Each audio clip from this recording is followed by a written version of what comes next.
महाभारत में कर्ण न सिर्फ एक शूरवीर योद्धा माना जाता है, बल्कि वह अपने योद्धा गुणों से भी कहीं बढ़कर दानवीर माना जाता है। एक बार नहीं बल्कि कई बार अपनी दानवीरता की परीक्षा में वे सफल हुआ। यहाँ तक कि कौरवों के विरुद्ध होने के बावजूद श्री कृष्ण भी कर्ण की दानवीरता से बहुत प्रभावित थे। इतिहास में शायद इतना बड़ा कोई दानवीर हुआ होगा, किंतु मरते हुए कर्ण को उसके इसी गुण ने अपने जीवन काल में अधर्म का साथ देने के बावजूद मोक्ष की प्राप्ति कराई। श्री कृष्ण ने कर्ण की मृत्यु के अंतिम क्षणों में उसे 3 वरदान दिए थे और मृत्यु पश्चात उन्होंने स्वयं कर्ण का दाह संस्कार भी किया था। सभी जानते हैं कि श्री कृष्ण भगवान विष्णु के अवतार थे और जिसका अंतिम संस्कार स्वयं जगत के पालक कर रहे हो, उसे तो स्वर्ग और मोक्ष की प्राप्ति होनी थी। पर इसके पीछे भी कई कहानियां जुड़ी है जिसे हम बहुत कम लोग जानते हैं। सबसे पहली बात कर्ण के योद्धा गुणों से करते हैं, जिससे पांडव और यहाँ तक के सर्वश्रेष्ठ धनुर्धर अर्जुन को भी भय था।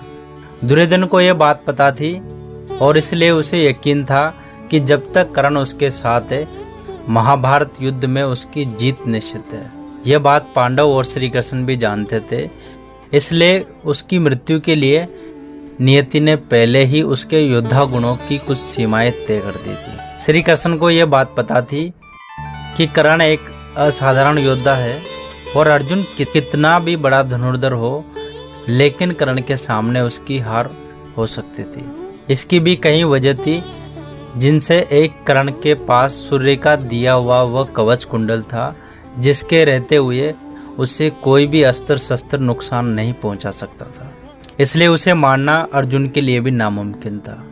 धर्म के इस युद्ध में पांडवों का साथ दे रहे श्री कृष्ण ने इस परेशानी से पांडवों को निकालने का जिम्मा देवराज इंद्र को दिया। इंद्र को ज्ञात था कि कर्ण बहुत बड़ा दानवीर है और अपनी मृत्यु की कीमत पर भी उसे अगर कुछ देना पड़े तो वह जरूर देता।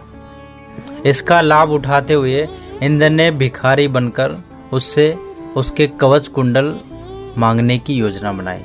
सूर्य भगवान को इसका पता चल गया और अपने पुत्र की रक्षा के लिए उन्होंने उसे इंद्र की यो योजना बताते हुए कवच कुंडल किसी भी हाल में ना देने की सलाह दी। किंतु दानवीर कर्ण ने सब कुछ पता होते हुए भी अपने दान धर्म की रक्षा हेतु भिक्षुक रूप में आए इंद्र को अपना रक्षा कवच दे दिया। कर्ण की दानवीरता से प्रभावित इंद्र ने अपना इंद्रस्त्र दे दिया, जो किसी को भी लगे तो उसकी मृत्यु निश्चित थी। हालांकि इसमें एक शर्त यह थी कि इसे केवल एक ही बार प्रयोग कर सकता था। एक सारथी के यहाँ जन्म लेने के कारण कर्ण सूत पुत्र कहलाया। जब क्षत्रिय न होने के कारण गुरु द्रोणाचार्य ने शस्त्रों की शिक्षा देने से मना कर दिया। एक सारथी के यहाँ जन्म लेने के कारण कर्ण सूत पुत्र कहलाया। परशुराम ने कर्ण को ब्रह्मास्त्र चलाना भी सिखाया, जो बहुत कम शूरवीरों को पता था। परशुराम की भी एक शर्त यह थी कि वे केवल ब्राह्मण पुत्रों को इसकी शिक्षा देते थे। कर्ण ने उनसे अपने कुल को लेकर झूठ बोला था कि वो ब्राह्मण है। एक बार किसी कीट ने जब कर्ण की जंघा को काट लिया तो वे लहूलुहान हो गए और घाव के दर्द को सहने की उनकी सहजता देखकर परशुराम को यह समझ आ गया कि इतना साहस किसी ब्राह्मण कुल का नहीं हो सकता। सच्चाई जानकर परशुराम ने उसे श्राप दिया कि वह ब्रह्मास्त्र का प्रयोग करना ठीक उसी वक्त भूल जाएगा जब उसे उसकी सर्वाधिक आवश्यकता होगी। कुरुक्षेत्र युद्ध में अंतिम समय में जब वह अर्जुन पर ब्रह्मास्त्र चला रहा था तो उसी वक्त वह उसे चलाने की विधि भूल गया। एक ही क्षण में यह उसकी सबसे बड़ी भूल साबित हुई, जिसने अर्जुन को उस पर प्रहार करने पर समय दिया और उसकी मृत्यु का कारण बना। एक बार भूलवश कर्ण के हाथों से किसी छोटी कन्या के हाथों से घी का भरा घड़ा फूट गया। कन्या इसे देखकर रोने लगी। कर्ण ने इसके लिए उससे क्षमा मांगी और इसके बदले उसका 2 गुना घी देने का प्रस्ताव रखा। कन्या नहीं मानी, उसको उसे वही घी चाहिए था। उसका हठ देखकर कर्ण ने धरती पर गिरे हुए घी को दोबारा प्राप्त करने के लिए जिस मिट्टी पर घी गिरा था उसे उठाकर इतनी अच्छी तरह से निचोड़ा कि उससे शुद्ध घी निकल आया और कन्या उसे लेकर खुश हो गई। इस तरह कर्ण ने बालिका को तो खुश कर दिया, लेकिन धरती को ऐसा करने की वजह से इतना दर्द हुआ कि वो कराह उठे।